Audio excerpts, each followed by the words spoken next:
Same tough question I asked you last time. What's your name? Where are you from? Matt Joyce. I'm from Conway, Arkansas. How did you become an Elvis fan? An Elvis fan? Oh man, an Elvis fan. My dad, he's a huge Elvis fan. My middle name's Charo, after the movie Charo, Elvis movie. And so growing up, I didn't really get to see a lot of Elvis shows, and there wasn't a lot of that. My dad's a minister, he's a preacher man, and so one day we were watching TV, flicking through the channels, and there was this man on stage in this black leather machine. Oh my gosh, I was like, and he was flicking through, and I was like, Dad, what was that? And he pulled back, and he was like, well, you never seen Elvis, boy?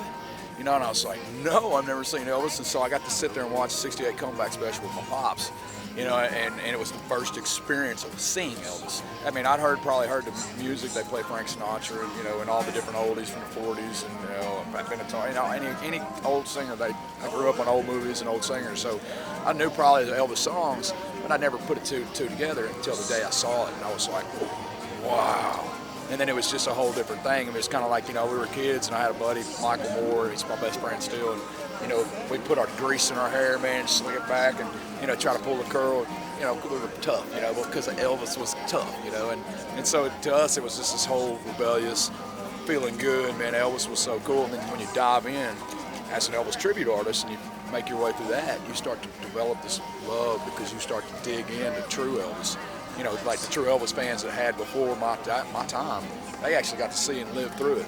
So to be an Elvis tribute artist and to live through it is like seeing it from your first time. You know what I mean? So I actually got to experience Elvis, even though he wasn't here. I wish I'd got to see him, but it just sold me out for who he was.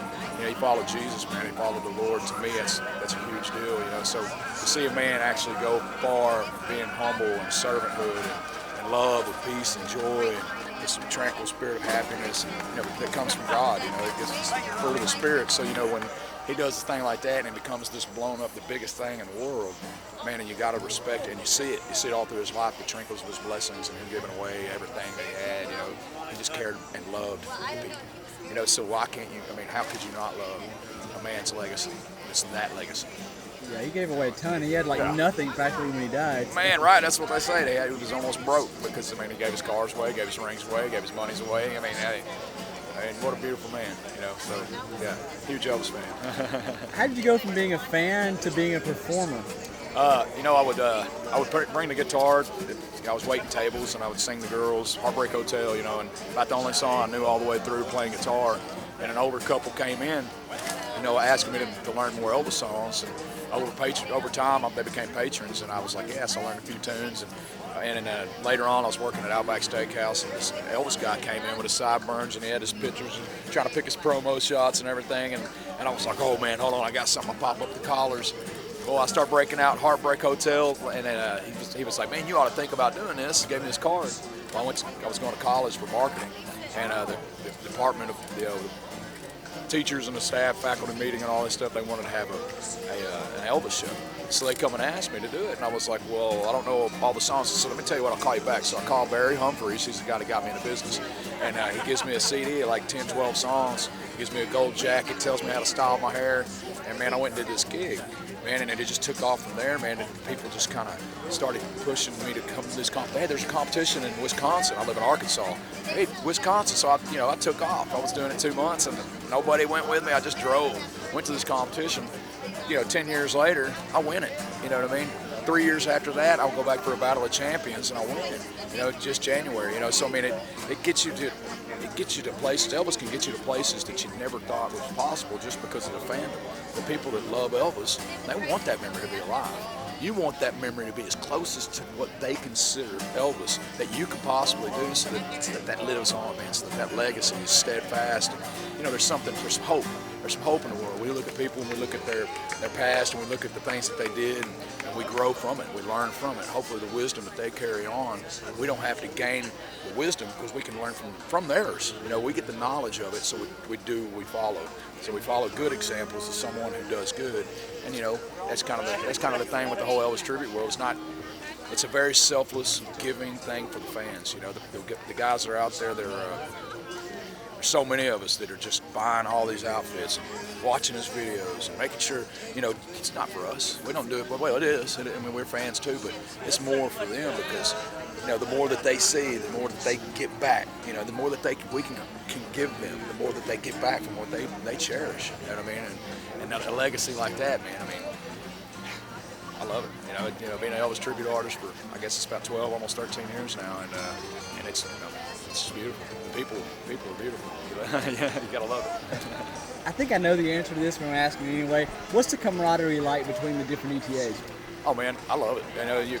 You would never meet all these guys. There's definitely ups and downs in the ETA world. There's definitely ups and downs in life with my family, with your family, with people in the world. But when you look at it, that everybody's actually coming together for the scene. It's not really your own claw pattern that you're trying to work. It's the scene that we're working on. So when you got all these guys, regardless of the ups and downs and losing competitions and sweating over getting gigs and stuff like that, it truly boils down to the music, the love, the heart. You know what I mean? So when you get that going, man, that's where it ties together. Everything goes away. Everything, when you start unifying and thinking on the things that are good, all the other stuff, even though it'll be around, we're not focused on it anymore. Now we become a scene. Now we're part of what brings the fabric together to make this whole outlay of this Elvis tribute scene. I think it's pretty cool. You know Danny and Lena McCorkle?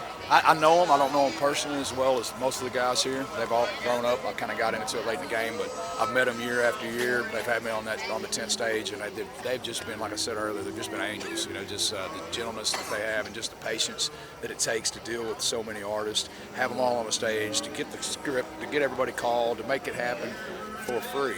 These guys are out here, with a real tribute to Elvis, keeping a memory alive. And I don't know him as well as I'd like to, because a man like that, that's got to be, he's got good character like that. But I'm proud of him. I'm proud of him for what he's doing, because he's taken a step where nobody else did, and he got the opportunity, and he stayed with it, and he's committed, and he's faithful to it, and so it always flourishes. It's just the same way Elvis was. It's kind of the same spirit, the same theme. So yeah, man, good job, guys. Y'all are beautiful people. I love it. Matt, what is Elvis Week? What do you say? Elvis Week is the Mecca. It's the Elvis Mecca of it's the homage, the pilgrimage, if it were, to where people can come and experience each other. It's not all the time, so it's the one time everybody gets to unify. So it's the Mecca of Elvis, of the Elvis world. Memphis, man, it's where Elvis loved. It's his home. He was born real close, but he considered this paradise. So we come to paradise once a year for Elvis Week. What can you tell me about that dude up there? Dean Z, oh my gosh, this guy, when I met Dean, I met him here. I met him at Elvis Week, and the first time I sat down with him, we sat down here and played music for hours and hours upon hours, and there were so many people here, it was just crazy, packed the streets. And so that's kind of the first initial meeting, and we've done that every year ever since. But then I was in a play called Lonesome Town with him, and it was the people who wrote the $1 Million Quartet, and he actually played Ricky Nelson. I was Gene Vincent, but man, this kid, I learned about his talent and his acting abilities and what he can do, and his talent is unlimited. He can play the guitar, he can sing, he can act, and he's good at all of it. He's well versed in his heart. You know what I mean? He don't mind putting his heart out there on his sleeve. He's just always growing. When you see a man like that, I think the world of him. I think the world of Dean Z. He's a good entertainer, good tribute artist. He's got a good thing in his heart. He's always going to move forward, and he's picked the chips up where they may fall, and he's always going to do it with a good attitude and a lot of love. So Dean Z, man, go Team Z, Dean. Can you tell me a little bit about the event that we're at right now? Man, this is the emotional time. This is the emotional moment. It's all pinnacles to this point.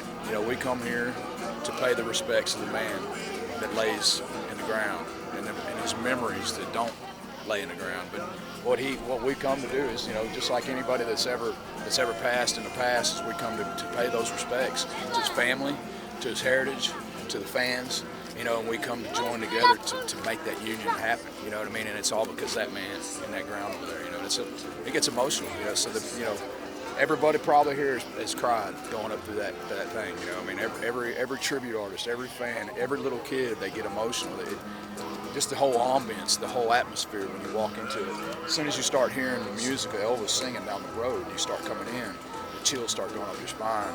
You can feel your eyes swell because it's emotional. This is the spirit of Elvis. This is the true spirit of what he represented to all these people being here for this one day, for this one moment, with Candlelight Vigil to pay that total ultimate respect. And it's however many, 36 years later? 36 years later, man.